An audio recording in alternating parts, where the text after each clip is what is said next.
कुरियाको यो पाली जीवनमा घडेको सुईभन्दा छिटो दौडन खोज्दै आज बल्ल आफैलाई भेट्ने र तपाईँलाई सम्झिने एकछिन समय पाएँ। यो चिठी मात्र होइन, मेरो मुटुको एउटा सानो टुक्रा हो जो 7 समुद्र पारीबाट तपाईँहरूसम्म आउँदैछ। आदरणीय आमा र बुवा, यहाँ आएको पनि लगभग 1 वर्ष भइसकेछ, तर यहाँको भाषा, संस्कृति, मानिसहरूले गर्ने व्यवहारले यस्तो लाग्छ म यो पृथ्वीमै होइन, कुनै अर्को ग्रहमा छु। यहाँको जीवन बाहिरबाट हेर्दा राम्रो देखिन्छ होला, तर भित्रबाट धेरै गाह्रो छ। बिहानदेखि बेलुकासम्म आफ्नै सङ्घर्षमा हराइरहन्छु।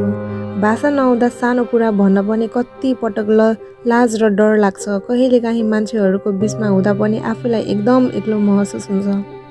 आफ्नो मान्छे कोही नभएको ठाउँमा बाँच्नु कति गाह्रो हुन्छ भन्ने कुरा यहाँ आएर थाहा पाएँ।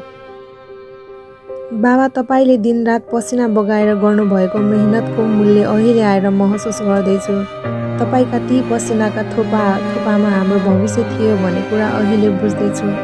हरेकचोटि म थाक्छु, म तपाईँलाई सम्झन्छु अनि फेरि उठेर अगाडि बढ्ने हिम्मत आउँछ।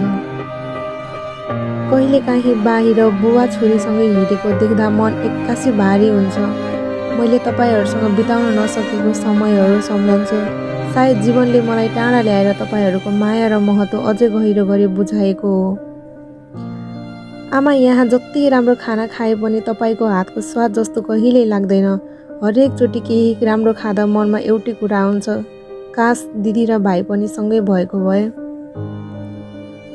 कहिलेकाहीँ म यति धेरै थाक्छु कि बस घर फर्केर तपाईँहरूको काखमा टाउको राखेर सुत्न पाए हुन्थ्यो जस्तो लाग्छ। तर फेरि सम्झन्छु म यहाँ किन छु। तपाईँहरूको सपना, मेरो सपना, हाम्रो भविष्य, त्यही सोचेर म फेरि उठ्छु र अगाडि बढ्छु। हाम्रो बिचमा 7 समुद्रको दूरी भए पनि मेरो हरेक प्रार्थनामा तपाईँहरूकै नाम हुन्छ। परदेशको यो यात्रा जतिसुकै लामो भए पनि मेरो अन्तिम गन्तव्य सधैँ तपाईँहरूकै काख नै रहन्छ। हामी छिटै भेट्नेछौँ, मलाई थाहा छ। तपाईँहरूको आशीर्वाद मलाई सधैँ छाया जस्तै पछ्याइरहन्छ। मलाई माया गर्ने मान्छेहरू त्यहाँ हुनुहुन्छ भन्ने सोच्दा मात्र पनि मलाई यहाँ एक्लो महसुस हुँदैन। धेरै माया र सम्झना।